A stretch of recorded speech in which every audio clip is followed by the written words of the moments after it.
बिस्मिल्लाहिर्रहमानिर्रहीम। अस्सलाम वालेकुम। डॉक्टर मुनव्वर हुसैन आपके पेश खिदमत है। बड़ी इंपॉर्टेंट रिपोर्ट पेश की गई है यूनाइटेड नेशंस के सिक्योरिटी काउंसिल में। अफ़गानिस्तान में दहशतगर्द तंजीमों के हवाले से वो क्या कार्रवाई कर रही हैं, उनके ज़राए क्या हैं, उसकी एक किस्म की एक्सप्लेनेशन दी है। उससे क्या ख़तरात लायक हैं अफ़गानिस्तान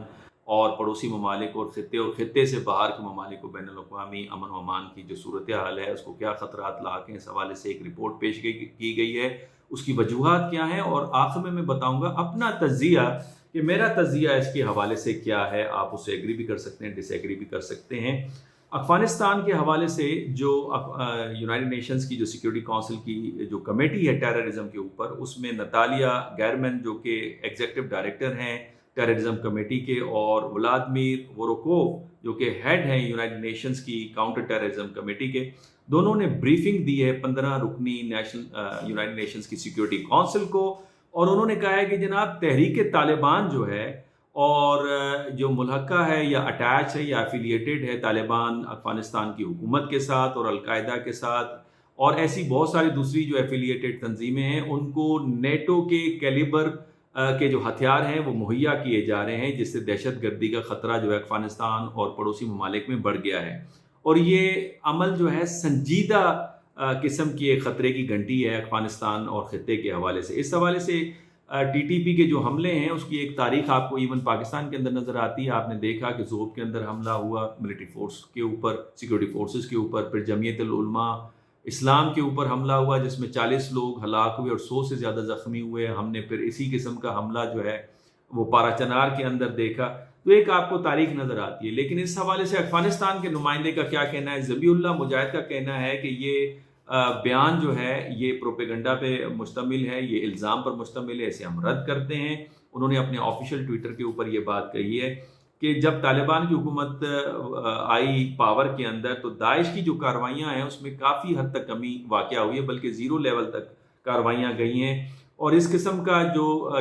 मनफी प्रोपेगंडा है तालिबान की हुकूमत के हवाले से, इसके कोई डॉक्यूमेंट्री प्रूफ्स नहीं है। और दूसरा ये प्रोपेगंडा इसलिए भी किया जा रहा है कि लाइल्मी है दहशत गर्दी की कार्रवाइयों के हवाले से अफ़गानिस्तान में जो होती है, लिहाजा एक किस्म का ये अखलाकी जवाज़ मुहैया करना है या मोरालिटी को बूस्ट करना है दाइश की, इससे दाइश को फ़ायदा होगा। अलबत्ता नतालिया गैरमैन और व्लादिमीर वोरोकोव दोनों ने जो ब्रीफ किया है 15 रुकनी यूएन सिक्योरिटी काउंसिल को, ये 17वीं रिपोर्ट उन्होंने पेश की यूनाइटेड नेशंस के जनरल सेक्रेटरी को, जिसमें बैनुल-अक़वामी ख़तरात को जो लाक ख़तरात हैं टेररिज्म के हवाले से, स्पेशली दाइश के हवाले से, उस हवाले से ये रिपोर्ट थी। इस रिपोर्ट के मुताबिक जो नेटो के हथियार हैं जो कि नेशनल डिफेंस को दिए गए थे अफ़गानिस्तान में या नेशनल फोर्सेस को दिए गए थे अफ़गानिस्तान में, वो अब हथियार जो हैं वो दाइश के ग्रुपों और दूसरे 20 जो दहशतगर्द ग्रुप हैं अफ़गानिस्तान में उनको ये मिल रही हैं। और ये हथियार जो अलकायदा के साथ या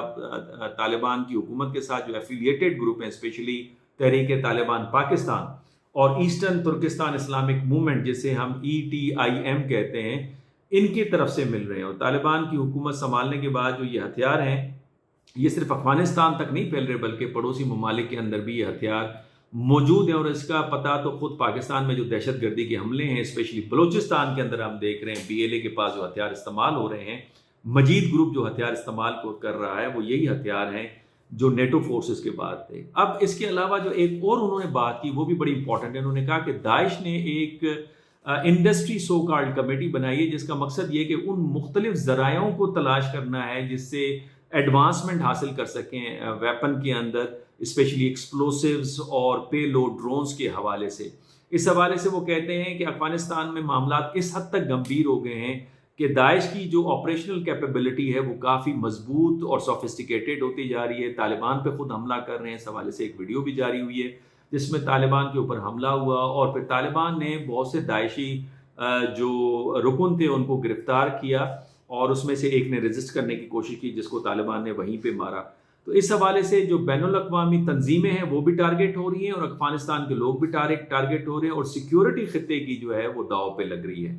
अब यूएन की जो काउंटर टेररिज्म कमेटी है इसने तंबीह किया है कि तकरीबन 20 के करीब दहशतगर्द जो तंजीमें हैं अफ़गानिस्तान में उनकी मौजूदगी है और इनकी एक्टिविटीज़ जो हैं वो बढ़ रही हैं और इनको मज़ीद फ़ायदा होता है तालिबान की जो रिप्रेसिव मैयर्स हैं अफ़गानिस्तान के हवाले से اور پھر جو ہیومینیٹیرین سچویشن ہے، انسسٹینیبل ڈیولپمنٹ ہے، یہ ساری چیزیں ملا کر ان کو جو ہے ایک قسم کی مدد دے رہی ہیں، جس سے جو چیلنج ہے سیریس قسم کا وہ پوز ہو رہا ہے افغانستان کی سیکیورٹی اور خطے کی سیکیورٹی کے حوالے سے۔ البتہ مسٹر ووروکوف نے یہ بھی بتایا کہ انٹرنیشنل کمیونٹی نے جو میئرس لیے اسپیشلی فائنانس کو ہٹ کرنے کے حوالے سے ڈائز کی، اس میں کافی کامیابی حاصل ہوئی ہے۔ تقریباً کہا جا رہا ہے کہ 25 ملین سے 50 ملین جو کیش ریزروز تھے اس کے اندر کمی واقع ہوئی ہے، اور داعش کے خلاف جو کارروائیاں ہیں اسپیشلی سیریا میں جو ان کے ہیڈ کو ٹارگیٹ کیا گیا جس میں اس کے ہیڈ کی ہلاکت ہوئی، یہ بھی ایک بہت بڑی کامیابی تھی۔ البتہ مسٹر گربن کا یہ بھی کہنا تھا کہ جو کارروائیاں ہیں اس میں جو بڑھ رہی ہیں دہشت گردی کے افغانستان میں، ان دہشت گرد تنظیموں کو، ان کے افراد کو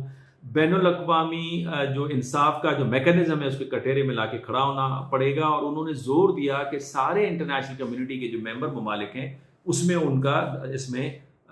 تعاون جو ہے وہ درکار ہے۔ اب اس میں اپنی رائے رکھ دیتا ہوں۔ پہلی بات تو یہ کہ ہتھیاروں کا جو سورس ہے وہ صرف طالبان اور ڈیفنس منسٹری کی طرف سے نہیں مل رہا، بلکہ امریکہ نے بگرام بیس جس تیزی کے ساتھ چھوڑا تھا راتوں رات، اور حکومت کو اطلاع نہیں دیا تھا، ان کو کنٹرول اس حوالے سے نہیں دیا تھا، کافی دیر کے بعد حکومتی فورسز وہاں پہ پہنچی، تو وہ ایک بہت بڑا سورس ہے۔ اور اسی وقت سے یہ جو ہتھیار ہے اس کی پرولیفریشن آپ کو ودن افغانستان، پاکستان اور پڑوسی ممالک میں نظر آتی ہیں، اور مختلف کارروائیوں میں وہ یہ استعمال ہوتے ہوئے نظر آیا، اور کہا یہ جاتا تھا کہ یہ ہتھیار جان بوجھ کے چھوڑے گئے ہیں تاکہ یہاں پہ خطے میں امن و امان کی صورتحال دیگر کو رہے، اور چائنا کا جو خواب ہے کنیکٹیوٹی کا سی پیک کے حوالے سے وہ شرمندہ تعبیر نہ ہو پائے۔ اس کے علاوہ جو ڈیفنس منسٹری کی بات کی جا رہی ہے کہ ڈیفنس منسٹری اور نیشنل فورسز کے ذریعے سے یہ ہتھیار پھیل رہے ہیں، تو ڈیفنس منسٹری اور جو نیشنل فورس ہے افغانستان کی، ان کو ٹریننگ کس نے دی تھی؟ نیٹو نے انفیکٹ دی تھی، اور ان کے اندر کرپشن کا ایلیمنٹ اسی زمانے میں رپورٹ ہوا کئی بار۔ اب ان لوگوں کو جو ٹرینڈ یافتہ تھے، جب ان کو جابس نہیں ملیں گی تو وہ کیا کریں گے؟ وہ ہتھیار ہی بیچیں گے، ان کے ذریعے سے یہ ہتھیار جو ہے پرولیفریٹ ہو رہا ہے۔ تیسرا، یہ بات بالکل ٹھیک ہے، اور اس میں پاکستان نے کئی دفعہ اس موقف کو بیان کیا ہے کہ طالبان کی جو حکومت ہے ان کے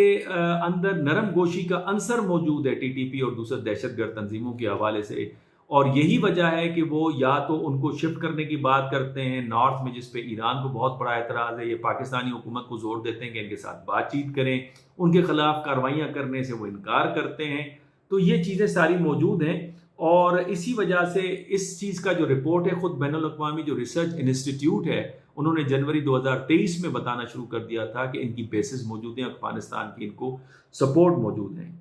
چوتھی بات یہ کہ میں 3-4 مہینے سے پیشن گوئی کر رہا ہوں کہ امریکن پریزنس دوبارہ اس ریجن میں آ رہی ہے اور ایشیا کے اندر، چونکہ امریکن فارن پالیسی کے اوپر سب سے بڑی تنقید یہ تھی کہ انہوں نے اسپیس چھوڑا ہے جس کو چائنا اور رشیا نے ایشیا کے اندر، اسپیشلی ویسٹ ایشیا کے اندر اس کو فل کیا ہے۔ تو لہٰذا یونائٹڈ نیشنز کے بینر تلے مجھے لگ رہا ہے کہ امریکن پریزنس ڈائریکٹلی یا انڈائریکٹلی، بالواسطہ یا بلا واسطہ، پراکسی کے ذریعے سے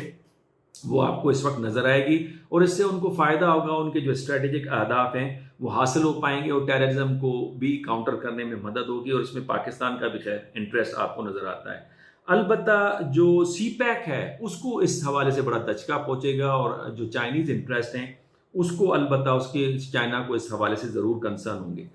اس کے علاوہ میں یہ سمجھتا ہوں 5واں میرا پوائنٹ یہ ہے کہ خود امریکہ کے اندر جو یوکرین وار کے حوالے سے تنقید چل رہی ہے اس اٹینشن کو بھی ڈائیورٹ کرنا ہے، پھر چین کا راستہ روکنے میں بھی معاون ثابت ہوگا، پھر پریزیڈنٹ بائیڈن کو ایک نقطہ بھی دینا ہے، ایک آپ کو الیکشن کمپین کے لیے ایک مواد بھی دینا ہے، چونکہ اس وقت پریزیڈنٹ ٹرمپ جو ہیں جو کہ جارجیا میں 2020 کے الیکشنز کے نتائج کو تبدیل کرنے کے الزام میں گرفتار ہوئے ہیں، انہوں نے پاپولیرٹی کے نئے جھنڈے گاڑ دیے امریکن الیکشن کی تاریخ کے اندر، اور کہا یہ جا رہا ہے کہ جمعرات سے لے کر اب تک تقریباً 7.1 ملین جو الیکشن کمپین کے حوالے سے جو فنڈ ہے وہ جمع ہو چکا ہے، اور جب وہ گرفتار ہوئے ہیں اس شاٹ کو جو مگ شاٹ جسے کہا جا رہا ہے اور ٹی شرٹس کے اوپر دیا جا رہا ہے، اس مد کے اندر بھی $4 ملین جو ہیں پریزیڈنٹ ٹرمپ جو ہے وہ کما چکے ہیں، اور اس شرٹ کے اوپر لکھا ہے نیور سرنڈر۔ تو لہٰذا یہ اگر یہ اس طرح کی جو رپورٹ ہے وہ امریکن اہداف کو جو ہے وہ کامیاب بنانے میں کافی معاون ثابت ہوگا، اور پاکستانی انٹرسٹ بھی کافی حد تک اس سے سب ہوتا ہے، کیونکہ ہم نے ڈیفنس ڈیل کو ریوائیو کیا ہے جس میں ہماری ویپنری کی اپ گریڈیشن کا تعلق ہے، اور ہماری جو ڈیفنس ہے اس سے زیادہ مضبوط ہوگی۔ اجازت دیجیے، اللہ حافظ۔